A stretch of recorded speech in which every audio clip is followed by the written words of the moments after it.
The need for an interim executive director comes out of the lack of effective succession planning, where the organization has not built a strong enough bench in order to elevate people when the executive director leaves. An organization trauma just affects the work that the staff is doing, the work that they're doing with the clients, and affects the clients, and it's a ripple effect. And it's important for an organization to clean up the muck before they bring in someone who's going to lead them into the next phase, someone who's a visionary, someone who can do the strategic planning.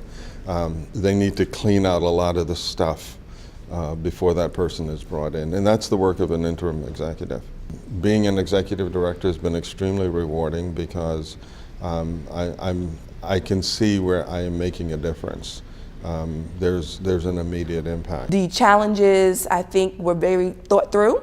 The interim executive director worked with the board to figure out what the goals are, what we really need, and what would be success now, that we're moving in a new direction in the organization, and the interim really helped to kind of lay that foundation. So it made my work really helpful, and really I think I've been successful and will continue to be because of the foundation that's been laid for me.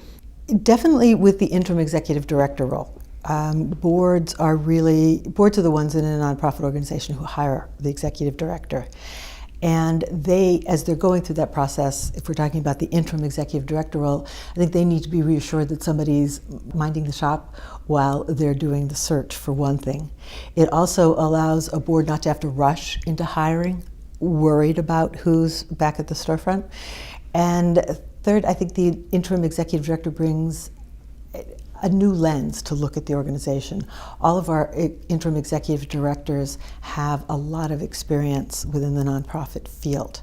I'd say 85% of them have been an executive director at least twice, so they know what an organization is going through in terms of a transition and can pace the board in terms of the search and the organization in terms of getting ready for the next stage. What I would recommend and advise boards to do in bringing in an interim is to establish a committee to work very closely with the interim. Regardless of what the issues are, an interim needs to be in close communication, close contact with the board in order to make decisions, and sometimes those decisions have to be made very rapidly. And to have the advice and consent of a board and guidance, and be able to access them so that decisions can be made as quickly as possible is very important. It's important for both the interim and the board of directors to have a clear expectation of each other. An interim has to know what his limitations are and what his strengths and weaknesses are, and also to put boundaries on what he will do and can do. I think interims should generally stay clear of making decisions that have a long-term impact on the organization.